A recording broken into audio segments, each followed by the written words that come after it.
أيوة أمبي تنعيني الله سبحانه وتعالى فيك بركة angale ko fe ka tangayni ala fe ka zina ala to barka mai ka solika abdullah dini amnatu dika sallallahu ta'ala alaihi wasallam o temenen ko ambanga emission kenakan fi fiqh al mar'at al muslima amu tunga konana na kwa insha Allah ta'ala ambina kuma musu ani dembaya insha Allah ta'ala anga bi walanda abina shi umma ani islamé du anga walanda nyeshini duma ne alaka sebayay donc ambe ala tanu ka barkada Allah subhanahu wa ta'ala bi anga sigila alay malmatu badon no yanyobi mi sayda Aisha ina rato madu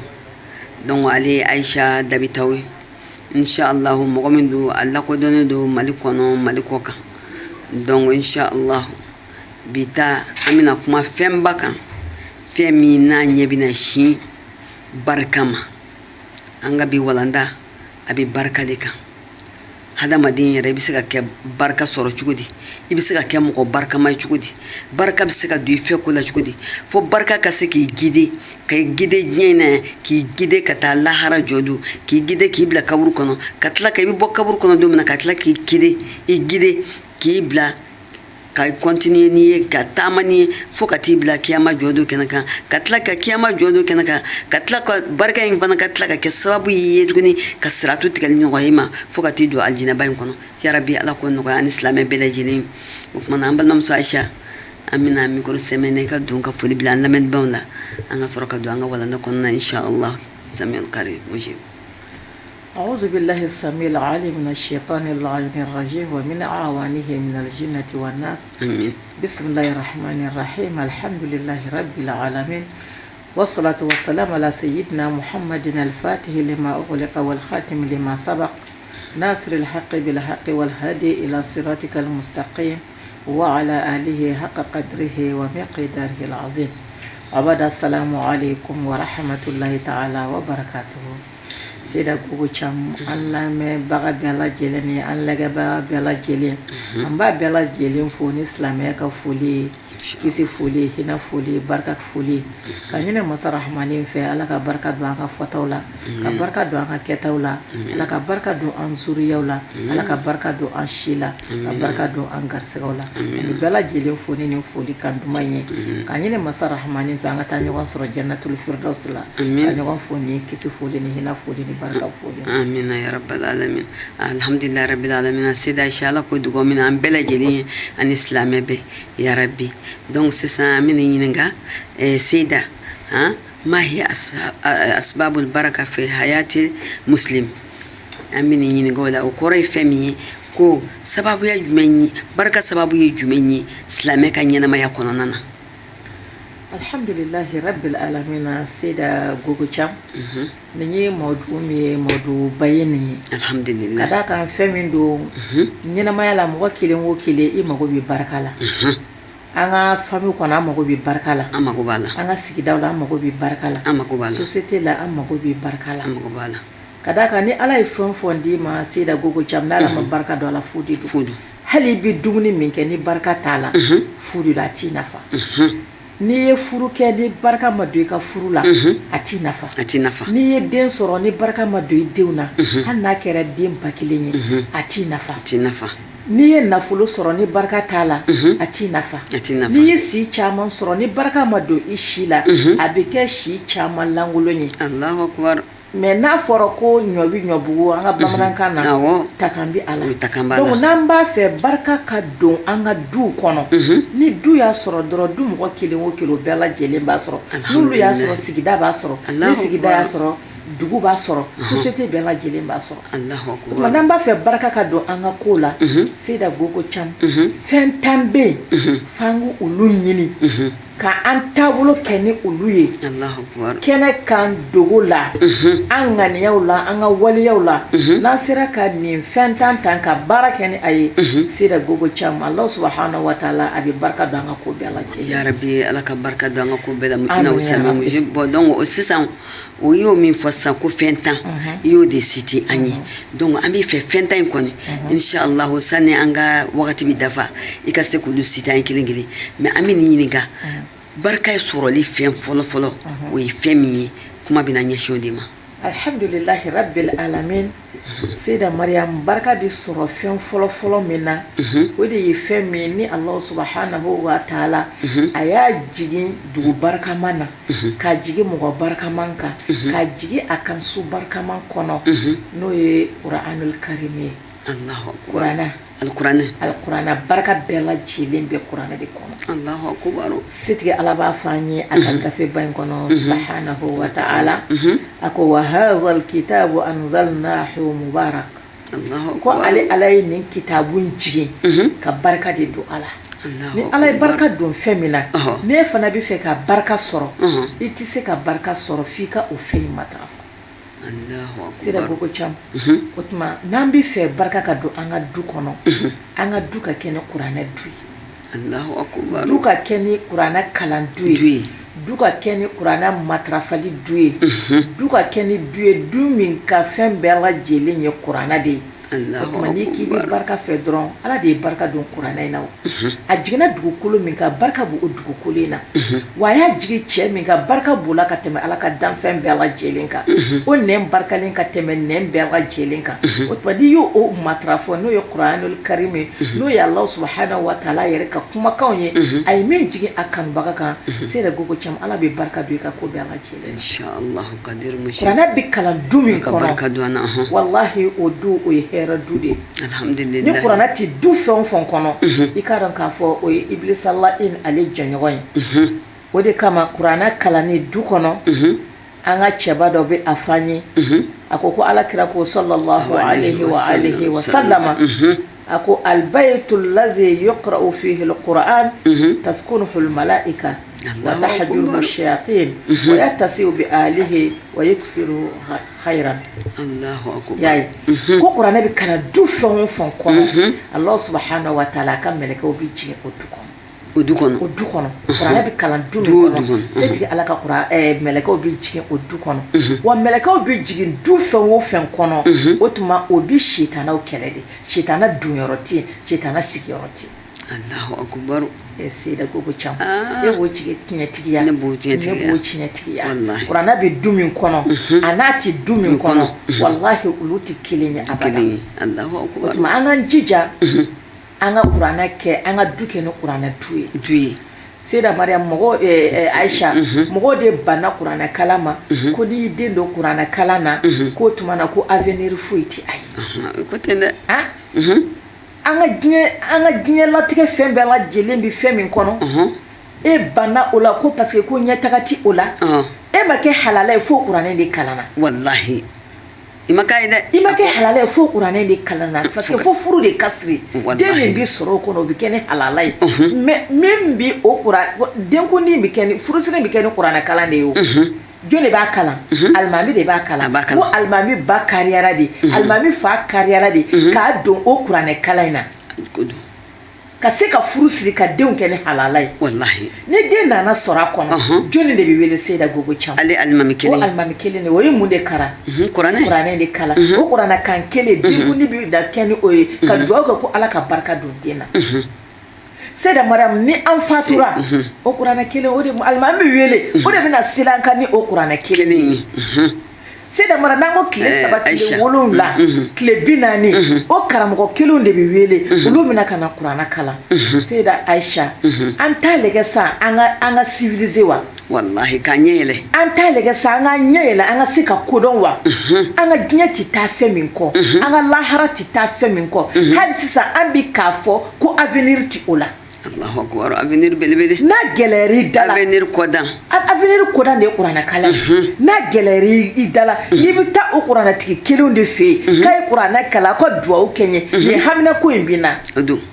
Nka o bɛɛ la e ye den joli sara 3 4 5 e ma se ka kariya k'o denw de k'olu ka Kuranɛ kalan. Seyda hali n'i taara karamɔgɔ dɔ fɛ yen sisan k'o ka dugawu kɛ karamɔgɔ ɲumanw fɛ yen k'o ka dugawu k'i ye o bɛna dugawu min k'i ye n ko bɛna Kuranɛ de kalan. N ko n y'o de fɔ n'a gɛlɛyara ni e yɛrɛ bɛ se k'a kalan. I b'a kalan yɛrɛ. O tɛ direct ye. Ni denw bɛ se i b'i denw fara ɲɔgɔn kan. N mago bɛ Yasini 41 de la. U b'a kalan ye. mago bɛ aw ka suratu kafi de kalan ye u b'a kalan n bɛ fɛ aw ka khatumu yɛrɛ de kɛ n ye i ni denw bɛ fara ɲɔgɔn kan ka sɔrɔ aw ma mɔgɔ wɛrɛ yɛrɛ wele olu tɛna a kalan ko n bɛna na wari ɲini u bɛna kalan ni tadaburu ye u bɛna kalan ni ala ɲɛsiranya ye parce que i bɛ fɛn min k'i yɛrɛ ye walahi o ni mɔgɔ wɛrɛ ta tɛ kelen ye kelen tɛ o de kama ne ko n ko silamɛ an k'an ɲɛ yɛlɛ an k'an denw don kuranɛ kalan na an ka diɲɛ bɛ kuranɛ kalan in de bolo an ka lahara bɛ kuranɛ kalan in de bolo seyida mara kuranɛ tɛ kalan du fɛn o fɛn kɔnɔ o ye sitana sabati yɔrɔ ye wa a bɛ du fɛn o fɛn kɔnɔ Mustafa ka kumakan don sallallahu alaihi wa sallam Ibilisa donyɔrɔ t'o du kɔnɔ donc n'an bɛ fɛ barika ka don an na an kan ka fɛn fɔlɔ min ta seyida Gogo Cham o ye kuranɛ de ye an k'o matarafa an ka kari hali n'an ma den bɛɛ don a la an ka den dɔw don a la seyida mara a bɛ fɔ ko ni sikara gɛlɛyara ko ka Yasini kalan sikarabaatɔ kunna k'a b'a nɔgɔya seyida mara n'a sɔrɔ e ye den min don kuranɛ na est ce que a bɛ taa mɔgɔ wɛrɛ wele k'a kana kalan tuma dɔ la a bɛ min wele n'o y'a sɔrɔ o bɛ ko wɛrɛ la a sɔrɔ man di mais n'ale yɛrɛ bɛ se a bɛ seliji ta k'a sigi i kunna ka Yasini kalan i kunna hali ni sikara nɔgɔyara ni banni kɛra wallahi den min ye kuranɛ kalan a bɛ n'a sigi ka kalan kɛ fa in ye ka kalan kɛ ba in ye ka sɔrɔ jama ma sigi fɔlɔ ale ka haminako fɔlɔ bɛ kɛ mun ye ala kira de ko ye kira o Yasin lemaw ta wallahi a b'a sigi a bɛ Yasin kalan ko ala ka hinɛ se ne ba in ma ala ka hinɛ se ne fa in ma o ye direct de ye direct ka da ka ala kira ko ten ko n'an fatura baara bɛɛ lajɛlen bɛ jɔ fo n'a kɛra baara saba ye a sabanan ye mun ye wa waladun salihin yad'u lahu bon i b'a dɔn kaburu yɛrɛ kunkɔrɔdina n'o ye Yasin de ala ka kalanba sɔrɔ an ye dɛ amin ya rabbal alamin ya rabbi jahi nabi karim Muhammad sallallahu alaihi ala ka kariya di an ma an ka diɲɛ nata in to yen nɔ wa o kuranɛ kalan diɲɛ fɛn bɛɛ bɛ sɔrɔ a kɔnɔ Allahu akbar seyida Gogo Cham e yɛrɛ y'a fɔ anw dɔnnen don bi diɲɛ fan bɛɛ lajɛlen fɛ hali n'an ma fɛn sɔrɔ mais an dɔnna ni mun ye an b'a fɔ an ye fɛn yɛrɛ sɔrɔ ka da kan an balo sirilen tɛ mɔgɔ la mais an y'a sɔrɔ mun na bil Qur'anil Karim kuranɛ baraka kɔsɔn bi anw bɛ kuma teleso la an bɛ kuma arajoso la an bɛ kuma cɛ jamakuluw cɛ la an bɛ kuma muso jamakuluw cɛ la an b'u kanda an ka kumakan kɛra sababu ye ka furu caman dilan a kɛra sababu ye ka denbaya caman dilan an y'a sɔrɔ ni mun ye an ye nin bonya sɔrɔ ni mun de ye bil Qur'anil Karim ni dɔ b'a fɔ ko avenir tɛ kuranɛ na avenir b'a la wallahi avenir bɛ fɛn min na o kɔdan de ye kuranɛ ye diɲɛ bɛ sɔrɔ a la lahara bɛ sɔrɔ a la a bɛ sɔrɔ a la barika bɛ sɔrɔ ni ale de ye sutura bɛ sɔrɔ ni ale de ye hijabu bɛ sɔrɔ ni ale de ye ala ka barika don an ka kow bɛɛ lajɛlen ala k'an kɛ ni kuranɛ matarafa bagaw ye nin de ye fɛn fɔlɔ ye kuma lasurunyana n'o tɛ n'an ye kuranɛ yɛrɛ dɔrɔn ta an ka émission bɛɛ lajɛlen bɛ taa kan kuranɛ nafa tɛ se ka dɔn ka ban o tuma n'an bɛ fɛ barika ka don an ka ɲɛnamaya la an ka duw kɔnɔ an ka sociétéw kɔnɔ an k'an sɔgɔ kuranɛ na an ka kuranɛ kanu an k'a kalan an k'a minnu bɛ baara kɛ n'a ye an k'olu kanu o tuma an bɛ baraka sɔrɔ ni kuranɛ ye inshallah donc sisan seda ni y'a jira an na k'a fɔ ja ni kuranɛ yɛrɛ dɔnni o de ye ala yɛrɛ dɔnni parce que n'i ma ala dɔn foyi tɛna se ka kɛ donc n'i ye kuranɛ dɔn dɔrɔn i bɛna ala yɛrɛ de dɔn donc inshallah ala k'an bɛɛ sababa ma ala ka kuranɛ dɔnni ala k'o nɔgɔya ni silamɛ bɛɛ lajɛlen bon sisan an bɛna an ka question filanan na o question filanan in o ye taqwallahi wal iman y'a mɛn ka siran ala ɲɛ ani ka limaniya ka da ala subhanahu wa ta'ala la donc ala dɔnni kɔfɛ de limaniya bɛ sɔrɔ ala dɔnni kɔfɛ a ɲɛsiranya bɛ sɔrɔ donc an bɛ fɛ i ka kuma kɔn o ye question filanan ye alhamdulilahi rabbil alamin seyida Aisha an b'a ɲini ala subhanahu wa ta'ala fɛ ala ka an nɛnku sabati amina ya rabbal alamin an bɛ fɛ barika ka don an ka ko la fɛn t'an dɔn an ye fɔlɔ fɔ an ka fɔlɔ fɔlɔ o ye kuranɛ dɔnni ye e yɛrɛ ka kuma na kuranɛ dɔnni o ye ala dɔnni de n'i ye ala dɔn seyida Gogo Cham i bɛna siran ala ye n'i siranna ala ye i bɛna limaniya ala subhanahu wa ta'ala la ka da ala la ala danaya i bɛna o sɔrɔ o tɛ sɔrɔ abada f'i ka ala dɔn fɔlɔ n'i y'a dɔn ala ye fɛn min ye seyida Gogo Cham wallahi i bɛna siran ala ye i bɛ siran ala ye masa min bɛ se k'i to kuma na k'i ka kuma tigɛ i da la k'i ne minɛ n'i y'a dɔn ko o se bɛ ala in de ye wallahi i bɛ siran ala ye n'i y'a dɔn k'a fɔ masa in de y'i bɔ bɔgɔ la a bɛ n'i sigi bɔgɔ la i bɛ siran ala in ye wa k'a bɛ tila ka t'i fɛsɛfɛsɛ i ka ba la miskara zaratin ɲuman fara juguman kan ko ala in b'i ni fɛsɛfɛsɛ n'a bɛɛ lajɛlen i bɛna siran o ala in ko aljɛnɛ bɛ ala in bolo jahanama bɛ ala in bolo wallahi i bɛna siran ala in ye wa n'i siranna ala ye dɔrɔn limaniya bɛna wajibiya i kan o tumana ka se ka baraka sɔrɔ ka don an ka du kɔnɔ an ka denbaya la ko f'an ka siran Ala ye subhanahu wa ta'ala an ka limaniya Ala la Allah subhanahu wa ta'ala a bɛ aya di an ma o la a ka gafeba in kɔnɔna na a ko law anna ahlal qura amanu wattaqaw la fatahna alayhim barakatin minas sama'i wal ard. Allahu akbar. Sadakallahu alazim wallahi. A ko n'a y'a sɔrɔ dugulamɔgɔ ninnu limaniyara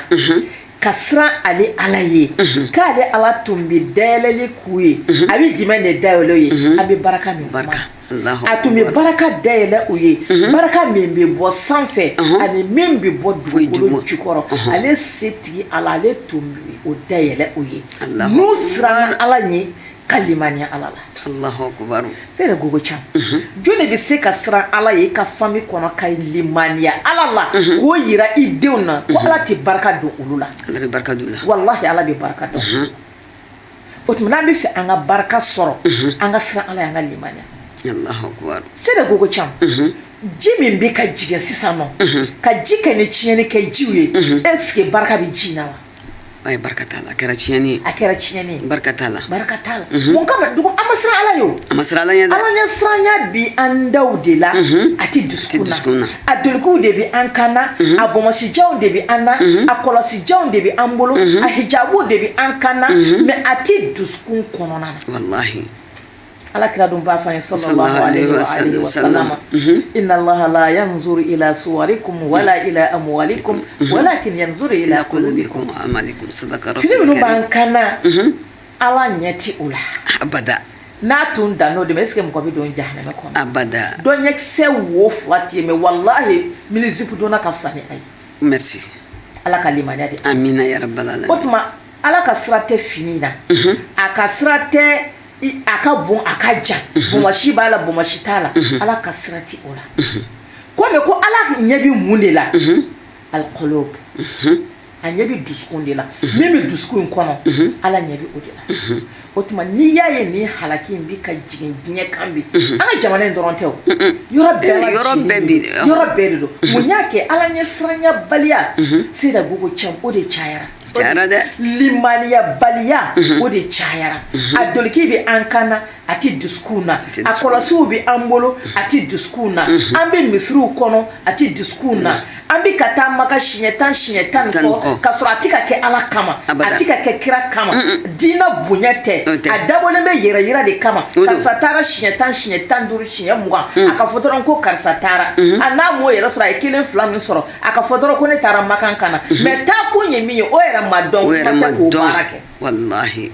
selifalda 5 an b'a la a ma ɲini ka dɔn kuma tɛ k'a baara kɛ abada Ala y'o de fɔ hadisul qudsi kɔnɔ a ko fa'rifuni qabla an ta'buduni fa in lam ta'rifuni fa kayfa ta'buduni wallahi an bɛ ka Ala bato an ma Ala ɲini k'a dɔn an ma Ala dɔn bato min yɛrɛ bi ka kɛ bato in kɛcogo ma dɔn n'o ma dɔn Ala ɲɛ siranya bɛna cogo di ni Ala ɲɛ siranya mana limaniya bɛna cogo di abada a tɛna ma arafna Allah haqqa tuqatihi wallahi an ma dɔn an kan ka Ala dɔn ka se degré min na sai da gogo caman an m'o dɔn an ma ɲini de fana dɛ n'an y'a ɲini an b'a dɔn mais an b'a ɲini de k'a dɔn a ta ma k'an bolo a tan bɛ kalanbolo joli de dayɛlɛlen don sai da gogo subhanallah kan i da don kalanbolo ko la dɛ a tan kɛra jɔn bolo ni courage bɛ min yɛrɛ la a bɛ taa minnu tɛ taa o sigilen gɛrɛ na mɔgɔ kɔrɔfɔ la mɔgɔ sugodun na den na Facebook kan ka mɔgɔw lebu lɛgɛ k'a fɔ ka yɛlɛ Facebook kan ka mɔgɔw danbe buruja u sigilen b'o dɔrɔn de la min bɛ ka taa kalan walayi minɛ tɛ courage b'a la koyi i y'o y'a ka sakini dunnen b'a kɛrɛ la k'a taa kalanyɔrɔ la ale ka to k'o la yen fɔlɔ o tuma n'a sera sa pour que o ka se ka yɛlɛ a ma walayi courage b'i la koyi duwawu k'an yɛrɛ n'Ala sɔnn'a ma an bɛ sira la ka na Ala sɔnnen de koyi Ala sɔnnen parce que a ko an m'an da foyi kama a batolen kɔ nakunda a dɔnni n'a batolen kɔ wa ma khalaqtul jinna wal insa illa liya'budun a ma da foyi kama fo an ka ale Ala in bato o tuma na Ala ka limaniya di an ma an ka Ala ɲini k'a dɔn n'an y'a ɲini k'a dɔn an bɛna siran ɲɛ n'an siran n'a ye an bɛna limaniya n'an limaniyara Allah subhanahu wa ta'ala ko ko ni dugulamɔgɔ ninnu tun siran n'ale Ala ye ka limaniya ale la ji min tun bɛ jigin ji in bɛ kɛ ni barakaji ye barakaji ye falen foyi fɛn minnu bɛ falen olu barika bɛna don olu la minnu fana b'a dun olu fana n'i ye barika fɛn don a bɛ kɛ barika de y'i ma o Ala k'a faamu cogo ɲuman d'a ma o tuma an ti barika sɔrɔ abada an yɛrɛ la an ka denbaya la an ka du kɔnɔ jamana kɔnɔna na f'an ka siran Ala subahanahu wa taala ye an ka limaniya Ala subahanahu wa taala la Allahu akbar Seda ayiwa an y'o faamuya sisan ja a bɛɛ dulonnen don Ala yɛrɛ dɔnni de la ni a dɔnni kɔfɛ ani limaniya Ala k'an fara limaniya jɔn kan donc sisan an ka question sabanan o bɛna kuma fɛn min kan o ye a tawakkul ala Allah bon a tawakkul ala Allah k'i wakiliya kɛ Allah subhanahu wa ta'ala k'i wakiliya siri Ala la k'i yɛrɛ di Ala ma k'i ka ko bɛɛ ɲɛsin Ala la est ce que anw ka ko bɛɛ ɲɛsinnen don bi Ala la wa alhamdulillahi rabbil alamin Seyda hali sisan an bɛ baraka de kɔnɔ n'i ko ko i ka baraka sɔrɔ cogo de bɛ Ala an bɛ dabi o de la hali sisan a sabanan a tawakkulu ala Allah fi jami'il umuri kabiriha wa saghiriha ma akhzil asbabi wal amali bil jiddi wan nashat Allahu akbar fana an wakiliya kɛ Ala ye k'i sɛmɛ Ala la i ka ko bɛɛ lajɛlen na ko belebeleba fara a fitinin kan Seyda Gogo Thiam i k'i wakilu kɛ Ala ye a bɛɛ lajɛlen la mais n'a fɔra k'i wakilu kɛ Ala ye k'i sigi ten nɔ ko ne ye n sɛmɛ Ala la i m'a ɲɛɲini o tuma na an ka kitabutigi ko i b'i wasa don Ala la k'i sɛmɛ Ala la k'i jigi sɛmɛ Ala la nka k'i ka sababuya minɛ Allahu akbar sababuya ɲuman ko don dɛ k'i sigi ko Ala ka ne sɔn Ala k'e sɔn e sigilen b'i ka so kɔnɔ e ma foyi kɛ e bɛ se ka sɔn Ala b'i sɔn ni sira min ye Ala bɛ se k'a kɛ dɛ mais bɔ i ka taa ɲini ka sababuya kɛ taa baara ɲini k'i wakiliya don Ala la wallahi hali n'i dɔrɔmɛ kelen de sɔrɔ o la setigi Ala bɛ barika don a bɛ barika don a la wallahi sa i k'i cɛsiri i ka cɛsiri kɔnɔ i ye baara kɛ ka min sɔrɔ i halala de don setigi Ala bɛ barika k'a la a bɛ barika k'a la i k'i ka baara kɛ ni kɔnɔna jɛlenya ye n'i ye dɔrɔmɛ kelen min sɔrɔ Ala bɛ barika don a la tawakkulu ala Allah a bɛ nin de kofɔ mais k'i sigi ten ne ye n jigi sɛmɛ Ala la i bolo ka kɛnɛ i sen ka kɛnɛ i bɛ se ka baara kɛ k'i ban baara bɛɛ lajɛlen ma a bɛna nɔgɔya o k'a bɛna nɔgɔya e sigilen ten Ala kɔni bɛ se fɛn bɛɛ lajɛlen na mais sababuya minɛ o de bɛ tawakkulu ala Allah o de b'a sinsin i ka sababuya minɛ sababuya jumɛn ko don an k'an b'a ɲuman ma dɛ o ko malimatu ko k'an ka sababuya minɛ ka di pura a juguman kan an k'an to ma sababu ɲuman ko don o an bɛ kuma mun kan nin yɔrɔ in na o bɛ baara de ko fɔ i ka taa baara kɛ i kɛra cɛ ye i kɛra muso ye i kɛra denmisɛnnin ye min bɛ kodɔn n'i kɔni y'i jigi sɛmɛ Ala la sababuya ɲini jigi sɛmɛ Ala la in kɔfɛ i bɛ se k'i da hirimɛ sɔrɔ ni min ye o tuma an b'a fɔ k'i bɛ se k'a caman sɔrɔ dɛ mais wallahi i bɛ dɔrɔmɛ kelen min sɔrɔ Allah subhanahu wa ta'ala bɛ barika don a la o dɔrɔmɛ kelen i b'a don i ka denbaya kɔnɔ Allah subhanahu wa ta'ala Ala bɛ barika don i ka denbaya la ni a ye o tuma an k'an sɛmɛ Ala la ko fitinin fara a kɔrɔbalen kan a belebeleba kan an k'a dɔn k'a fɔ ko Ala de bɛ se k'a bɛɛ lajɛlen kɛ mais n bɛ segin a kan an kana an sigi ten dɛ Seyda Gogo Thiam an ka sababu ɲuman ɲini ka fara tawakkulu ala Allah kan Inshallah donc ni y'a faamuya sisan ja jɔn kan kɛ i wakili Ala la mais labuda karite fo i yɛrɛ ka haraka kɛ quoi donc almaru yudabbir wallahu yuqaddir a faamuya inshallah Ala k'an bɛɛ sababa ma donc sisan an ka ɲininkali naani nan o bɛna kuma fɛn min kan o ye birru walidaini wasilatul arham Ala k'an bɛɛ sababa ma bon o ye bangeba ka ɲumanya ɲɛsin bangebaa ma ani ka sinji tugu Seyda hali n'an ko dana ni walanda fila in ma bi a kuma wasa kɛ nka inshallah alhamdulillahi rabbil alamin Seyda Gogo Thiam baraka tɛ sɔrɔ abada ni fɛn min tɛ i tɛ hali Ala yɛrɛ sɔrɔ ni fɛn min tɛ o ye masa fila labatuli Allahu akbar fara sinji tugu kan tuma ni Ala yɛrɛ b'a fɔ an ye wa qada rabbuka la ta'budu illa iyyahu wa bil walidayni ihsana Ala ye mun de tugu a yɛrɛ labatuli kɔfɛ an kana foyi fara ale Ala kan Ala ma sɔn ka foyi tugu a kɔ a ko wa bil walidayni ihsana k'i masa fila k'i ka ɲumanya kɛ olu ye a y'a fɔ Seyda Gogo Thiam depuis ye i b'a dɔn k'a fɔ ko masa fila ka ko tulonkɛ tɛ Allah subhanahu wa ta'ala i b'a dɔn ko masa fila ka ko k'a ka bon Allah subhanahu wa ta'ala yɔrɔ wa mɔgɔ o mɔgɔ n'i y'i tulonkɛ i masa la wallahi i ni Ala tɛ i ni Ala kira tɛ o ye dangaden de ye o ni aljɛnɛ ni ɲɔgɔn cɛ san 70,000 tɛ hali aljɛnɛ kasa na anu na kuma tɛ k'a ka don Ala kana an kɛ dangaden Ala kana bɔ an na ya rabbi c'est de ko cɛ mɔgɔ de bɛ se ka ninnu sara sɔrɔ wallahi tɛ se wallahi tɛ se k'i masa fila i tɛ se n'i ye diɲɛ fɛn o fɛn lajɛlen kɛ i tɛ se k'i masa ninnu i tɛ se k'olu sara sɔrɔ abada surtout ka taa se a musoman yɛrɛ ma wallahi gɛlɛya fara gɛlɛya kan kɔnɔ taara gɛlɛya kɔnɔ jigini nana kɛ gɛlɛya kɔnɔ i lamɔna gɛlɛya kɔnɔ san 2 ka se ma o kɛra gɛlɛya kɔnɔ c'est de ko caman kalo 9 yɛrɛ an ka segin an ko la bani masa musoman bɛ sɛgɛn min ko la sɛgɛn min k'a la a ɲɛnamini jugu a ɲɛnamini jugu a fɔɔnɔ jugu hali ni dɔw ye ji min n'u ma fɔɔnɔ o tɛ se ka sigi fo diɲɛ kasa bɛ ci i nun kɔrɔ i tɛmɛtɔ la dɔgɔkoko kɔfɛ ni n'a tigi bɛ ka naji tobi i b'i biri o koko kelen kɔfɛ yen ka fɔɔnɔ a kasa i tɛ se ka supporter parfum dɔ bɛ yen i tɛ se ka parfum kɛ i tɛ se fɛn bɛɛ lajɛlen nɛgɛ bɛ bɔ la san b'i bugɔ ni o den ye i bɛ taa n'a ye i bɛ segin n'a ye i bɛ taama tile kɔrɔ ni a ye ale b'a ka nɛɛma kɔnɔ Allah subhanahu wa ta'ala kelen k'a bɛɛ lajɛlen bɛrɛ bɛ ale ma e bɛ tile kɔrɔ mais ale bɛ climat min kɔrɔ a tile t'a tɔɔrɔ nɛnɛ t'a tɔɔrɔ o i bɛ ka taa n'a ye i bɛ segin n'a ye san b'i bugɔ n'a ye ka na ale t'a dɔn k'a fɔ ko san ye e bugɔ i bɛ bɔ ka ben n'a ye n'i bɛ burusi kɔnɔ i bɛ taa dɔgɔ ɲini n'a ye i bɛ taa sɛnɛ kɛ n'a ye ka na susuli kɛ n'a ye ka tobili kɛ n'a ye ka nin gɛlɛya bɛɛ lajɛlen kɛ tin mana wuli i bɛ lahara i ni lahara ka surun ka tɛmɛ diɲɛ kan an ka dɔnnibaga dɔ ko ni muso ka tin wulila k'a ni lahara ka surun ka tɛmɛ diɲɛ ko mɛlɛkɛw b'a kaburu segin hali ni kuma in ni sawaba ti bɛn kosɛbɛ mais a hakiliman b'a jira k'a fɔ muso kɔni ka tin la wallahi ni saya ka surun ka tɛmɛ yɔrɔnin dɔ bɛ yen nɔ o yɔrɔnin i bɛ kaburu de kun ye Seyda Aisha yɔrɔnin dɔ kɔni b'a la o yɔrɔnin kɔni i bɛ tunu o yɔrɔnin na ka tila ka kunu i yɛrɛ bolo an ka mɔgɔkɔrɔba ko i kaburu de segin wa fo ka taa tile 40 k'i ni saya de ka surun parce que i b'a dɔn a tellement que temps dɔ bɛ na a kɔnɔna na tuma min na den yɛrɛ bɛ engagé wallahi o waati la kɔni i bɛ a bɛ komi i bɛ saga ka na quoi contact kɔni bɛ fɛngɛ n b'a dɔn Ala k'an bɔ bɔda ɲuman fɛ o de la mɔgɔ man ka tulonkɛ kɛ bangebaa la mɔgɔ man kan ka tulonkɛ wolofa la i man kan ka tulonkɛ bala surtout ba musoman o de kama rasul b'a fɔ an ye sallallahu alaihi wa sallam a ko aljannatu tahta aqdamil ummahat ko aljanna bɛ ba musomanw de sen kɔrɔ ayi k'a fɔ ko cɛ ma dɔgɔyaman tɛ o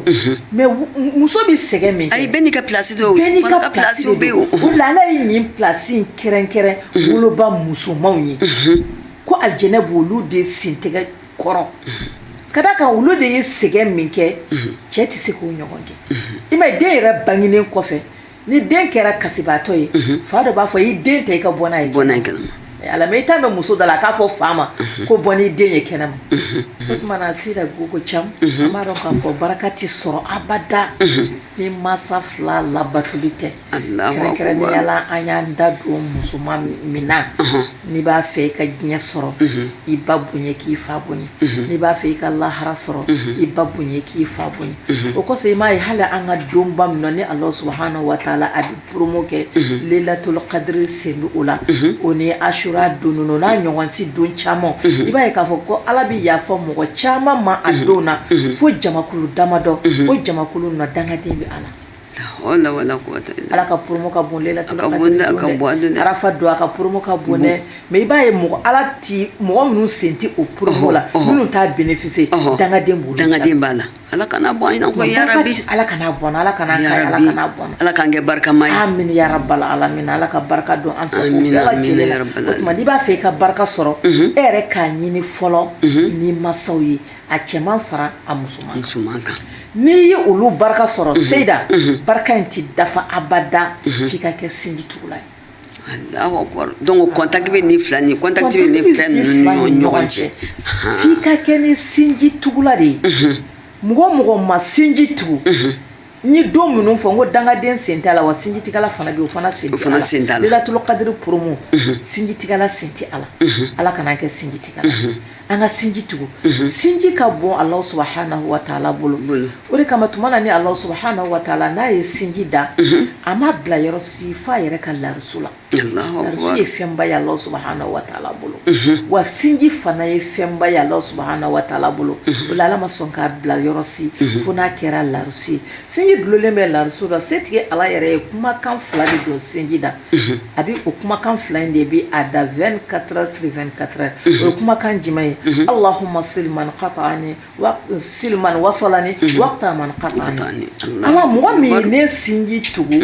Ala o tigi tugu wa Ala mɔgɔ min ne sinji tigɛ Ala o tigi tigɛ o tuma sida gogo cam mɔgɔ n'i b'a fɛ i ka baraka sɔrɔ i k'i jija i ka kɛ ni sinji tugula ye Allahu akbar an bɛ yan yɔrɔ in walawala dɔn dɛ yara anw fɛ yan sinji tugu ye jɔn ye mɔgɔ caman y'a faamu cogo min na n balima min bɛ taa n ka so n bɛ t'o ka so aw ka sinji tugulen don